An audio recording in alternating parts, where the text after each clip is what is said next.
কোরবানির গরুর নাম শুনে চমকে যাবেন যে কেউ। গরু নয়, যেন সিনেমার হিরো। গতবার দেখলাম যে দীপজল ছিল, জায়েদ খান ছিল, এবার দেখলাম নতুন জিল্লু আসছে।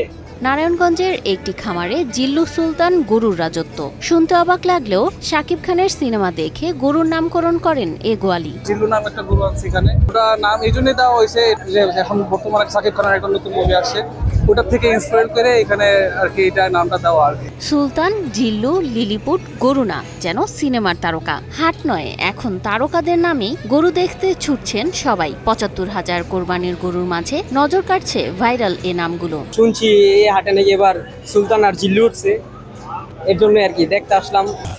বাংলাদেশের শক্তিশালী থার্মিক steel bar famous steel limited. ঈদুল আজহার অন্যতম আকর্ষণ কোরবানির পশু। নারায়ণগঞ্জের খামারগুলোয় চলছে জমজমাট প্রস্তুতি। ভালোবেসে নাম রাখছি, তার মধ্যে আছে জিল্লু। জিল্লু একটা ভুট্টি জাতের গরু, ব্ল্যাক কালারের।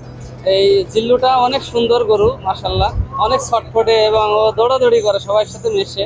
ওরা আমরা অনেক সময় ছেড়েও রাখি, মানুষের সাথে ঘুরে চলে, কিন্তু এখন ঈদের সময় যার কারণে বেঁধে রাখছি। প্রতিবারের মতো এবারেও নারায়ণগঞ্জের বিভিন্ন খামারে উঠেছে দেশি বিদেশি জাতের ষাঁড়, মহিষ, ছাগল ও দুম্বা। তবে এবারের বিশেষ চমক গরুর নাম। শাকিব খানের সিনেমা দেখে অনুপ্রাণিত হয়ে গরুর নাম রাখা হয়েছে জিল্লু, সুলতান, এমনকি লিলিপুটও। সবচেয়ে বড় আকর্ষণ হচ্ছে ওনারা প্রত্যেক বছর এরকম ইউনিক ইউনিক জিনিসগুলো আনে, সবার একটা আকর্ষণ থাকে। গত এক দশকে নারায়ণগঞ্জে খামার থেকে কোরবানির পশু কেনার প্রবণতা বেড়েছে বহুগুণে। শহরের ধনী ও মধ্যবিত্ত পরিবারগুলো হাটের ভিড় এড়িয়ে খামার থেকে পশু কিনতে বেশি আগ্রহী। সুলতানটাও আমাদের এখানে 2 বছর যাবত। এটা সাদা হাসা উলবাড়ি একটা গরু, রাজস্থানী, অনেক সুন্দর মাশাআল্লাহ গরুটা। এটা 1 টনের মতো ওজন আছে এবং হাইট 65 ইঞ্চের মতো।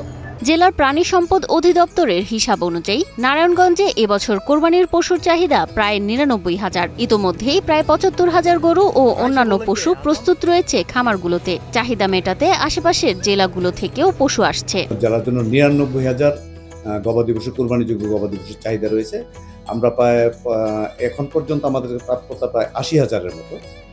আমাদের ১০ থেকে ১২,০০০ গবাদি পশু এখনো শর্টেজ আছে, যেটা খুব সহজেই আশা করতেছি এই সপ্তাহের ভিতরে আমরা সেটা কভার করে ফেলতে পারবো। জিল্লু, সুলতান কিংবা লিলিপুট, নামেই হোক আর সৌন্দর্যেই হোক, এবারের কোরবানির পশুগুলো যেন রীতিমতো সেলিব্রিটি। ঈদের আনন্দের সঙ্গে যুক্ত হচ্ছে এই নামের হাসি ঠাট্টাও। লিলিপুট ভলিউম 2 গ্রে কালারের একটা গরু, এটাও প্রায় 1 টনের মতো ওজন। এটা দেখতে মাশাআল্লাহ অনেক সুন্দর পুতুলের মতো দেখতে। তো এরকম অনেক গরুই আছে, আমরা ভালোবেসে আদর করে নাম রাখি।